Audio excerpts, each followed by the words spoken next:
साहित्यप्रेमी रसिकांनो नमस्कार.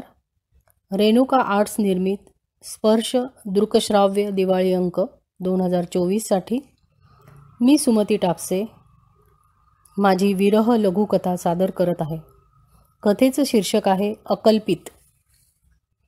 आई, मी जरा बाहेर जाऊन येते ग. आईला सांगून शिवानी तडक निघाली ती गावातील तळ्याकडेच. याच तळ्यावर तिने आणि शेखरने लग्नाच्या आणाभाका घेतल्या होत्या. लग्न 2 दिवसांवर आलं होतं आणि एका घाटात शेखरच्या गाडीचा अपघात झाला होता. 6 महिने झाले होते. अपघातानंतर न तो मिळाला होता न त्याचे शव.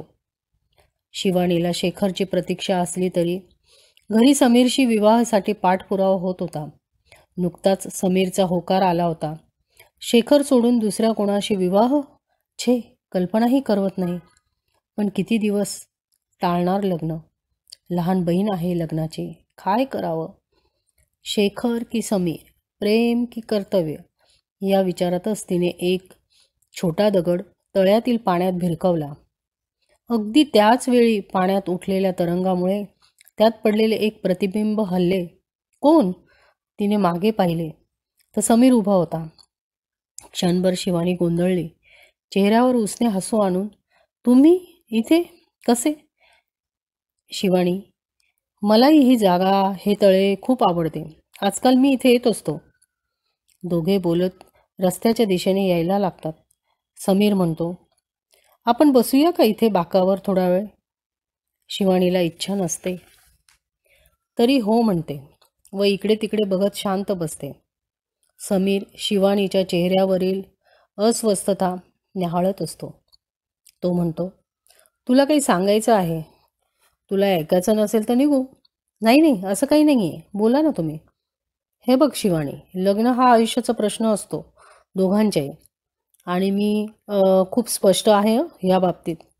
तुझ्या घरी नुकताच माझ्या लग्नाचा होकार माझ्या बाबांनी कळवला. पण सत्य हे आहे की त्या दिवशी मी तुला बघायला आलो तेव्हा मला तुझ्यापेक्षा तुझी बहीण जास्त आवडली आणि मला वाटतं तिलाही मी. शिवानी बघतच राहिली. म्हणाली, काही हरकत नाही, बोला तुम्ही, बोला. मी तुझं मत जाणून घ्यायला आलो. प्लीज, मला तुला दुखवायचं नाही ग. शिवानी मात्र वेगळ्याच विचारात होती. पुढे समीर जे बोलला ते ऐकून ती थोडी चपापलीच. मला माहीत आहे शिवानी, तुझं शेखरवर प्रेम होतं. शेखरचे काही मित्र माझेही मित्र आहेत. त्यांच्याकडून कळले. आणि शेखर जिवंत आहे. त्याच्या आईवडिलांनी ही गोष्ट तुमच्यापासून लपवून ठेवली होती. हे ऐकून शिवानीचे डोळे भरून आले. शिवानी शेखरच्या आठवणीने कासावीस झाली. बोलत बोलत दोघे रस्त्यावरील पांढऱ्या शुभ्र गाडीकडे आले. त्याच वेळी शिवानीला अचानक हृदयात धडधड जाणवू लागले.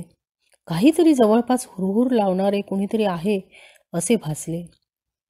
त्याच वेळी समीर म्हणाला, चल तुला सोडून देतो. पटकन मागे बस.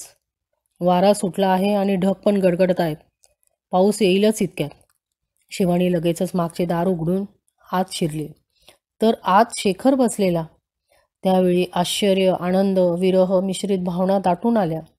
आत येऊन तिने शेखरला मिठीच मारली. त्यावेळी तिला जाणवले शेखरचा एक हात नव्हता. शेखर काही सांगण्यापूर्वीच त्याच्या तोंडावर हात ठेवला व त्याला ती बिलगली. गाडीच्या आरशातून हे दृश्य बघण्याचा मोह समीरला सुद्धा आवरता आला नाही.